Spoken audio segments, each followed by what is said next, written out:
syukur kepadanya terhadap pemberian yang tak terhingga kepada kita semua.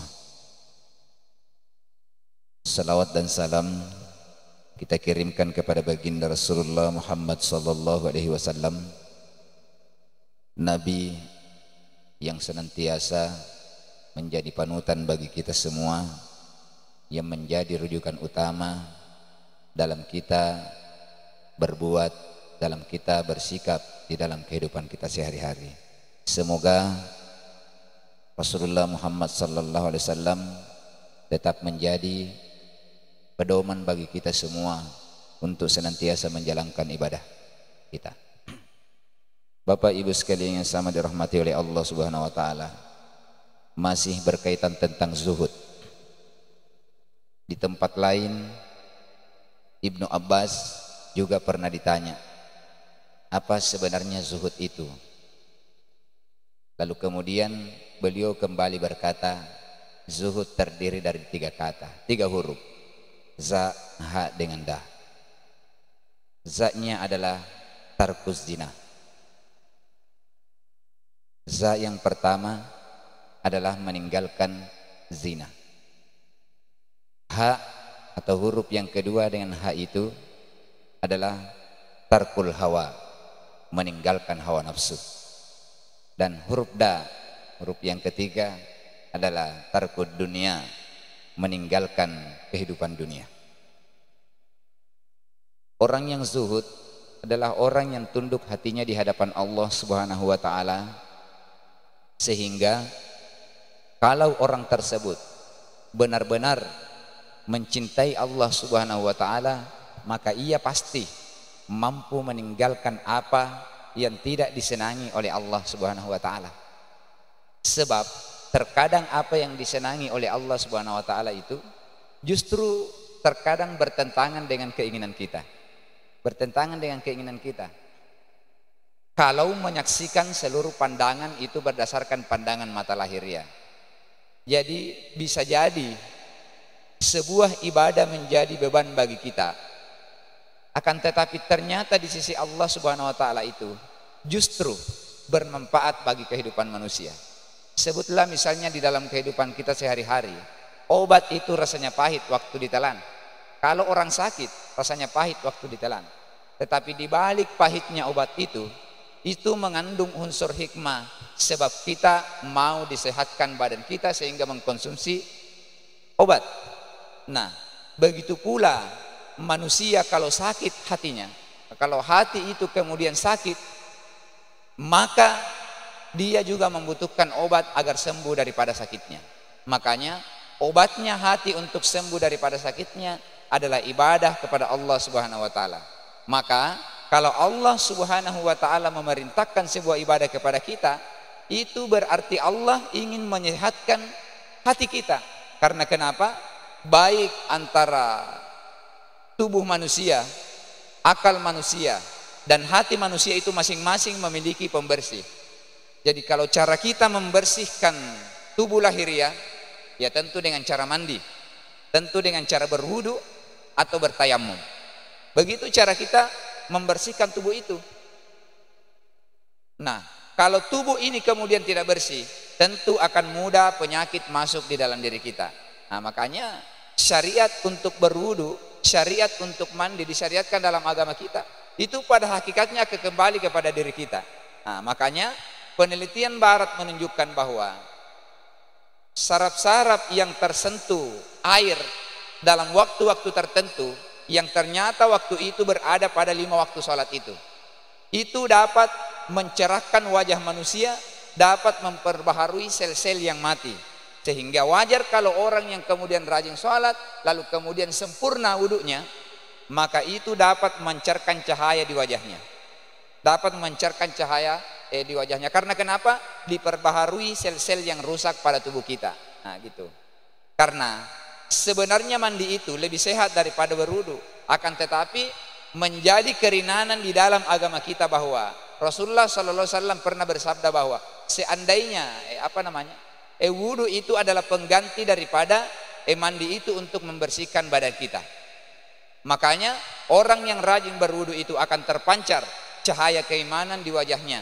Karena kenapa? Membersihkan lahiriahnya dengan wudu. Kemudian kita mandi ataukah kemudian bertayamum, semuanya mengarah pada itu. Nah, itu cara kita membersihkan tubuh lahiriah. Akal itu juga perlu dibersihkan, dan ada pembersihan daripada akal. Apa cara membersihkannya? Adalah memperbaiki cara berpikir kita. Dalam ilmu agama itu ada salah satu ilmu namanya ilmu mantik atau ilmu logika. Jadi ilmu logika atau ilmu mantik itu penting juga dipelajari itu. Karena kenapa? Banyak sesuatu atau kekacauan terjadi di antara manusia gara-gara cara berpikirnya keliru atau cara berpikirnya tidak benar, sehingga sering berpikir yang tidak-tidak. Jadi ada itu pembersihnya akal. Makanya akal kalau dibersihkan adalah kita mempelajari, termasuk mencari ilmu. Itu juga sarana untuk membersihkan agar kita punya akal itu tidak tumpul. Nah begitu. Tetapi kalau hati itu bukan air, bukan logika yang dipergunakan untuk membersihkan hati kita, tetapi melalui cara berzikir, mengingat Allah Subhanahu wa taala. Makanya kalau orang sudah berzikir, mengingat Allah Subhanahu wa taala, itu akan tentram hatinya, akan tenang hatinya. Kenapa bisa tenang hatinya? Karena ia memperoleh suplai makanan di dalam dirinya. Kalau coba kita lihat tubuh, kalau dia tidak makan, akan kacau itu, akan kacau. Demikian pula akal kalau tidak dikasih makan, kacau juga. Maka hati lebih kacau apabila tidak diberikan suplai makanan berupa zikir kepada Allah Subhanahu wa taala, berupa ibadah kepada Allah Subhanahu wa taala. Maka sudah pernah kita sampaikan bagaimana orang yang di luar sana menemukan kegembiraan, menemukan keceriaan, tetapi belum tentu menemukan ketenangan. Nah, orang kalau menemukan ketenangan sudah pasti gembira dirinya, sudah pasti ceria hatinya. Makanya biasanya kalau orang-orang beriman, jangan heran kalau kemudian mereka sering menyendiri, akan tetapi tidak pernah merasa kesepian. Karena kenapa? Allah Subhanahu wa taala bersama dengan dirinya. Begitu. Tetapi kalau orang selalu bersama dengan manusia, tetapi tidak pernah bersama dengan Allah, meskipun ia gembira, meskipun ia bahagia, tetapi tidak tenang hatinya. Nah, berarti sumber kebahagiaan itu bukan bersumber dari manusia, tetapi bersumber dari Allah Subhanahu wa taala. Maka orang yang menemukan kebahagiaan sejati adalah orang yang senantiasa hatinya terpaut dan terikat bersama dengan Allah Subhanahu wa taala. Insya Allah sebesar apapun permasalahan dunia yang kita hadapi, kalau kita mendekat kepada Allah, selalu saja ada solusi yang diberikan kepadanya. Makanya cara untuk mendapatkan senantiasa solusi dari Allah Subhanahu wa taala, maka coba kita berusaha untuk mengeluarkan keinginan-keinginan diri kita ini. Karena kenapa? Keinginan Allah Subhanahu wa taala itu nanti masuk di dalam diri kita apabila kita berhasil mengeluarkan keinginan kita. Makanya orang yang diatur oleh keinginannya Allah Subhanahu wa taala pasti akan bahagia kehidupannya, pasti akan tentram di dalam kehidupannya. Yang kedua, tarkul hawa, meninggalkan hawa nafsu. Nah, hawa nafsu ini kalau mau dituruti itu sebenarnya mudah sekali kita menurutinya. Karena kenapa? Biasanya sesuai dengan naluri dan keinginan manusia. Sebutlah misalnya aktivitas makan dan minum. Aktivitas makan dan minum itu adalah sesuatu yang disenangi oleh tubuh, sesuatu yang disenangi oleh tubuh.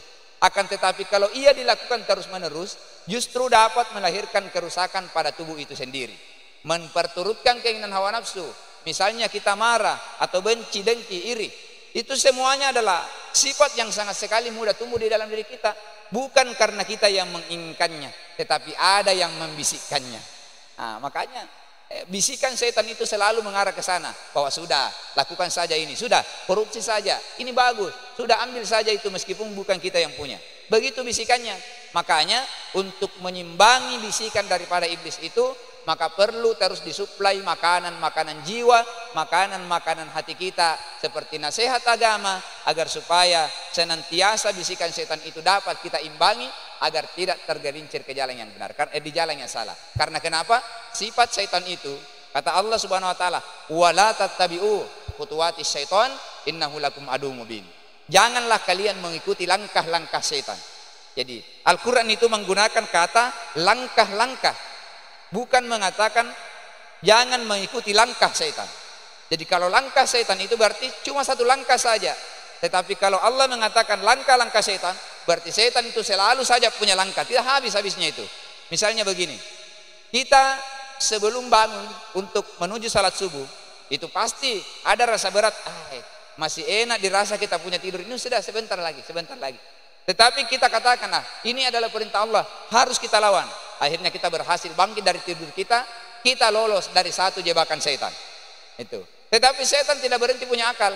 Sudah, nanti berwudu, masih lama waktunya. Begitu. Akhirnya kita berhasil lagi berwudu. Langkah setan yang kedua habis. Lalu kemudian kita masuk untuk melaksanakan sholat. Itu setan belum berhenti membisikkan kita. Belum berhenti membisikkan kita. Maka setan berusaha menanamkan di dalam diri kita rasa merasa lebih beriman daripada orang lain. Jadi terkadang setan itu tidak selalu mengantarkan manusia untuk melakukan keburukan. Kadang setan itu memerintahkan kita untuk berbuat kebaikan. Tetapi di dalam berbuat kebaikan itu, setan menanamkan sifat riya, mau dikata, mau disebut sebagai orang alim. Nah, itulah yang disebut dengan langkah-langkah setan, karena memang tidak ada habisnya. Kemudian yang ketiga adalah tarkud dunia, meninggalkan kehidupan dunia. Apa maksud meninggalkan kehidupan dunia? Pada pembahasan zuhud kemarin subuh, kita katakan bahwa bukanlah orang yang kemudian mengasingkan diri dari kehidupan dunia fana ini, akan tetapi orang yang hatinya senantiasa fokus bersama dengan Allah Subhanahu wa taala meskipun ia bergaul terhadap sesamanya manusia. Makanya salah satu ulama sufi yang masuk dalam kategori waliul kutub, waliul kutub itu adalah wali Allah Subhanahu wa taala yang ditunjuk oleh Allah hanya ada satu orang dalam satu abad. Beliau adalah Abu Hasan Az-Zasili. Abu Hasan Az-Zasili ini kehidupannya mewah, kaya raya beliau itu. Bahkan pakaian dikenakannya adalah pakaian yang sangat mahal. Sehingga ada salah satu muridnya yang kemudian penasaran, biasanya kalau sufi itu, ulama sufi itu justru biasa menggunakan pakaian compang-camping, menggunakan pakaian sederhana. Kenapa ini dia justru memakai pakaian mewah? Akhirnya dengan sekuat tenaga, pikiran, ia kemudian memberikan diri untuk bertanya kepada Abu Hasan Az-Zasili. Ya Syekh, itu biasa ulama sufi kehidupannya sederhana, tetapi mengapa engkau justru terbalik kehidupanmu mewah? Apa kata Abu Hasan Az-Zasili? Baiklah kalau begitu, kita akan menunggangi kereta kencana yang paling mahal. Kemudian naiklah bersamaku. Lalu kemudian Abu Hasan Az-Zasili mengambil wadah air baskom itu kecil. Lalu kemudian dipenuhi air. Setelah itu diberikan kepada muridnya, pegang baik-baik baskom ini. Pegang baik-baik baskom ini. Jangan sampai tumpah itu airnya. Lalu kemudian berkelilinglah bersama Abu Hasan Az-Zasili di kota. Setelah berkeliling di kota, di sana ada pasar, di sana ada keramaian banyak sekali. Setelah sampai di rumahnya Abu Hasan Az-Zasili kembali, Abu Hasan Az-Zasili bertanya kepada muridnya, apa yang engkau saksikan tadi di perjalanan? Lalu kemudian muridnya berkata, aku tidak menyaksikan apa-apa kecuali air itu karena aku menjaganya jangan sampai tumpah sesuai dengan perintahmu. Apa kata Abu Hasan Az-Zasili? Begitu pula dengan saya yang kemudian hidup dengan megah, yang hidup dengan mewah, tetapi tidak memalingkanku dari mengingat Allah Subhanahu wa taala. Makanya kalau Bapak Ibu punya banyak uang, banyak harta, nikmati baik-baik itu harta. Jangan sampai kemudian hanya berlalu begitu saja, karena itu juga adalah salah satu nikmat yang diberikan oleh Allah Subhanahu wa taala. Jadi kalau mau zuhud, bukanlah orang yang tidak kaya, tetapi justru semakin kaya semakin bagus. Karena kenapa? Zuhud di dalam pengertian yang hakiki adalah bagaimana harta kita bermanfaat terhadap sesama manusia. Terakhir yang kami mau sampaikan, ada salah seorang kiai yang muridnya bertanya kepada kiai, "Kiai, zuhud itu sebenarnya apa?" Lalu kemudian sang kiai berkata, kamu lihat itu wadah air yang besar kosong, sekarang isilah air itu. Lalu kemudian sang murid mengambil air itu menggunakan ember, diisi sampai ia merasa sangat kecapean. Lalu kemudian setelah itu bertanyalah sang kiai, bagaimana setelah engkau mengisi air? Apakah engkau capek? Katanya, iya Pak Kiai, saya capek. Kalau begitu mandilah menggunakan air itu agar supaya tubuhmu segar kembali. Akhirnya mandi. Setelah selesai mandi, menujulah sang murid ke rumahnya Pak Kiai. Lalu kemudian bertanya, sudahkah engkau mandi? Sudah.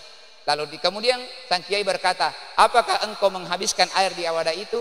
Lalu kemudian sang murid berkata, tidak Kiai, hanya menggunakan secukupnya. Maka sang Kiai berkata, begitulah makna zuhud, kita memperoleh banyak harta, tetapi kita hanya mempergunakan secukupnya, selebihnya dimanfaatkan untuk orang-orang yang membutuhkan di antara kita. Berarti kalau seperti demikian, jangan salah kaprah terhadap suhud, karena suhud adalah ketundukan hati sepenuhnya hanya dan untuk Allah Subhanahu wa taala. Subhanakallahumma bihamdik asyhadu an la ilaha illa anta astaghfiruka wa atubu ilaik. Akhirul kalam minallahi mustan wa ilaiklan. Assalamualaikum warahmatullahi wabarakatuh.